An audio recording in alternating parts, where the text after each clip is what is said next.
All right, so I got the new catch can installed. I just got totally finished up welding it the other night, and welded some, had to put some ears on it to mount it to the car. So it uses the existing fuel filter location, and then whatever the hell used to go here, I'm not even sure. And then, so yeah, so it's a lot cleaner. You don't have a bright blue hose with a pink catch can anymore. It's all kind of subtle and clean. So that turned out pretty good. Right now she's running on 14 pounds, which is pretty moderate. The transmission is shifting a little soft. I'm not sure if we're gonna end up needing to rebuild the new tranny with all new clutches, but we'll see once we get to the track and kind of see what it'll do.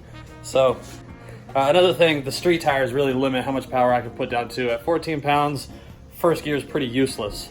As soon as the boost hits, it just starts spinning like crazy. But let's see how she drives. And I've got some extra of this aluminum sheeting.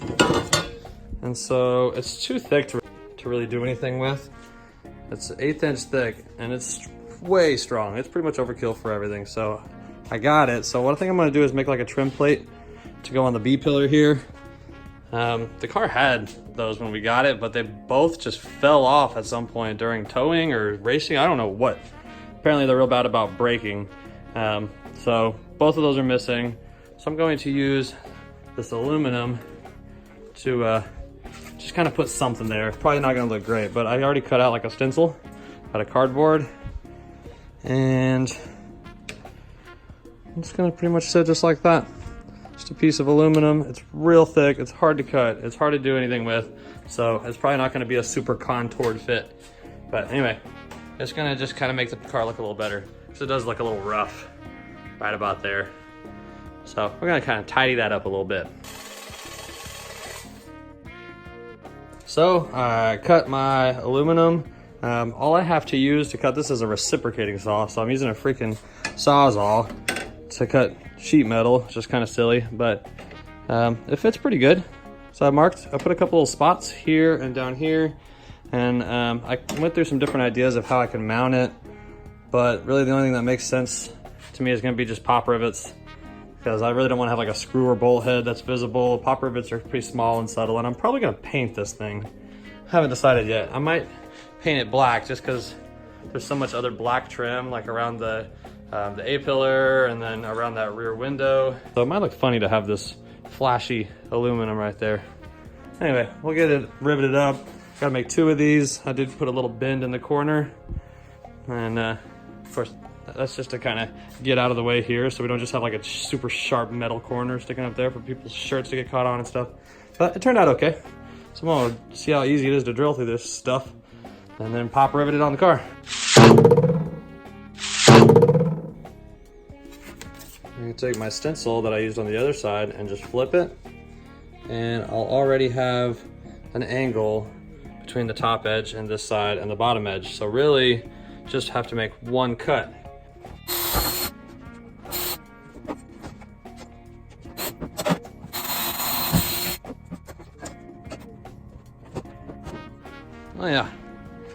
Oh yeah, that looks pretty good. Not too shabby. Yeah, cool. We did it. I planned on actually doing some welding with this project, but I couldn't find any way to weld anything together, so I just had to use pop rivets and freaking Sawzall. Looks good, man. So, hell yeah. We're gonna try to set up boost control once and for all, so I'm just gonna kind of give a brief explanation of what we're doing. So we have our target boost set to about 10 PSI, and we have put it in setup mode, so the Mega Squirt is not gonna try to control boost at all. It's just gonna do exactly what it says to do, what duty cycle it says to do on my table, which I think my table is set up pretty good. So we should be running pretty close to 10 PSI, but the main goal here is to see the boost curve so we can adjust our target boost to be as close to the actual boost curve as possible. And that way the Mega Squirt doesn't have to do as much corrections. Right. So there's just less variable, really. It doesn't have to try as hard. So we're just gonna make a clean second gear pull, take a data log, and see what it looks like.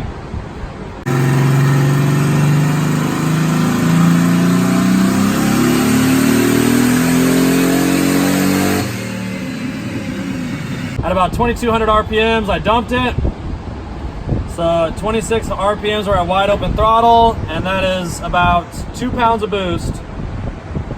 at 2600 from a roll start. So then the boost is just, the red line here is just slowly creeping up. We hit our peak, or our desired boost we hit at about 4,000 RPMs, or at about 10 pounds. Full numero dos. New burn is on there. Hopefully we'll get a little bit more control.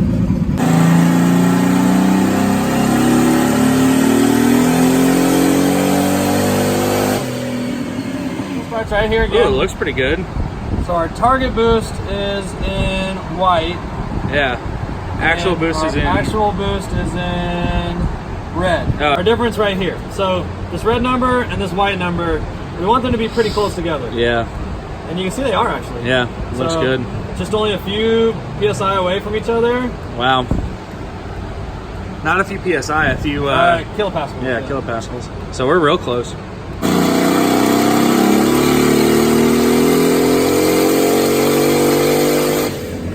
Wall number 14.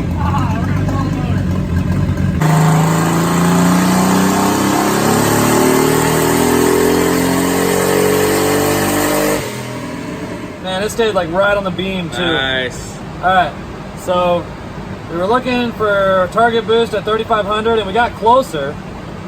We're at 8 pounds, Yeah. so it's better, but we still got more work to do. Be out here Friday night.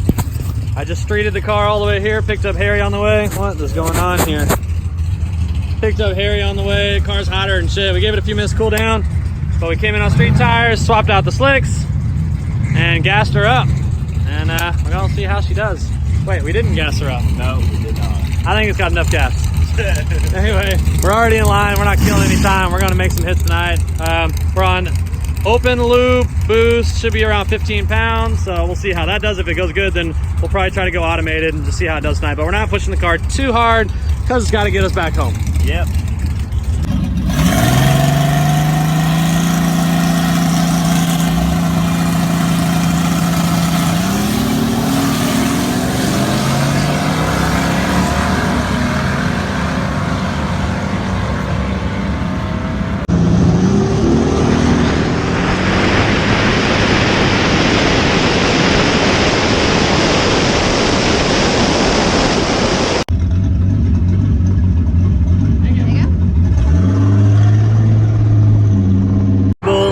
The boost actually looked pretty good. It kind of spiked up to like 17 right here. And then it pretty much maintained around the target the whole pass, a little bit low, a little bit under 14 or a little bit under 15 the whole time. Fluctuated a little bit. So I am gonna turn on closed loop control now and see if we can just fine tune that. I lowered the solenoid frequency a bunch per some recommendation of someone on Megasquirt forum. And then I got the proportional gain to 50, integral gain's pretty low, and the derivative gain's almost nothing. So we're gonna try that and see if it'll what kind of action it takes to try to maintain. And then I got the sensitivity right in the middle. So what we're gonna see is what kind of action the Megasquirt takes and how good it is at achieving the target. So we're gonna leave everything else alone. The table is gonna be the same. So let's see what she do.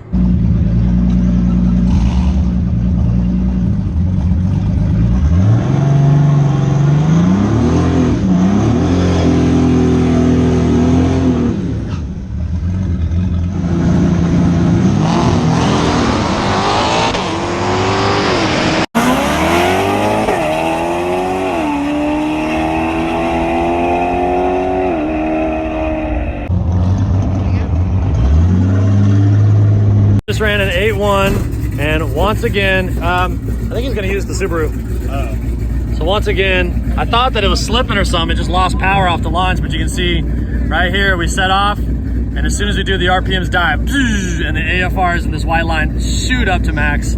So once again, we ran it too low on freaking fuel, and fogged on the line, but actually it was a good pass. The boost was okay. The green line is what the Megasquirt's actually doing, so the Megasquirt's not making any effort to correct it. So we're going to have to turn that up a little bit and see if we can flatten that out a little better. But we're gonna try again now that we got some gas in it. Eli's 600 horsepower STI against a Z.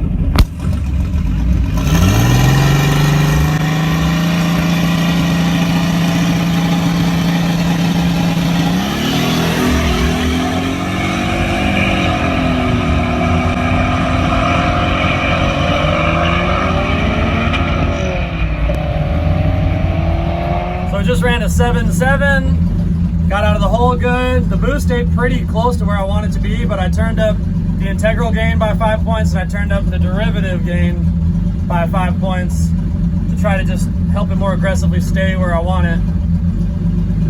So we're just gonna try to see if we can get the boost nice and flat. We're still only running about 15 pounds, running 7.7.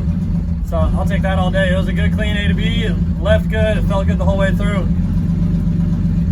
So we're gonna send it again and see if we got this boost control where we want it to be. Car's leaving good though. 60 foot at a 1.63, I believe.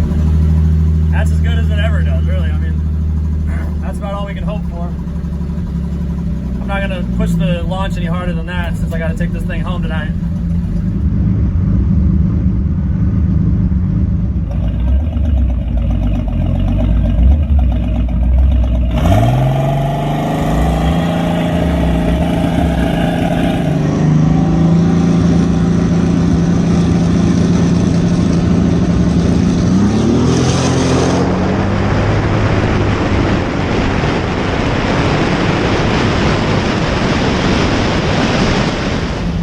Baby, just ran a 7.66. 7.66, we're back to fast. Boost control's working all right, but it's still spiking pretty bad, so I added some derivative gain to try to help the spike. And I added just a little bit of integral gain because it still dipped down to like 13 pounds. So we'll see if that helps. I'm about to race this 3-valve Mustang. It's our buddy up here. It's a stock 3-valve with a 100 shot. And he's pretty quick. So he just filled up his bottle and we're gonna see what happens here.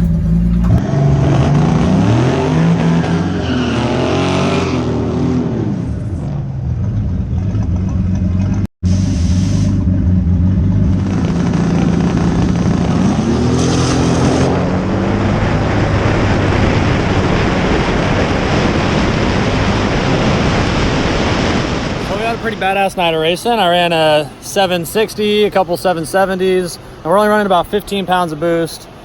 Boost controller is in closed loop and it's doing pretty good. It's doing a pretty good job of getting us where we want to be, which is right about 15 pounds. It spikes pretty good.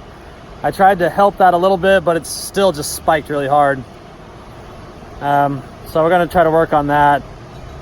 But man, it's holding real close to 15 all the way through the pass, so pretty happy with that. So now I'm gonna load up, start putting the street tires back on this thing, and we're gonna see if it'll make it home. Probably made about five passes tonight. Sending it pretty hard, 60 foot and low 160s, and pretty happy with how she's doing. So hopefully it makes it home and we can figure something out for next week. All right, old girl ran us a bunch of deep 7s. Got the street tires back on it now. Now we head for the 25-mile drive home.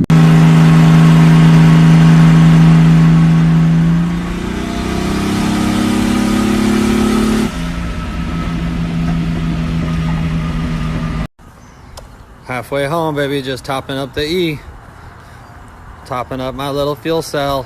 She's running like a champ. Haven't found any contenders in Mexico yet. So that's gonna wrap up all the Z activities for this week. I do plan on pulling the cover off of the diff and welding it this week.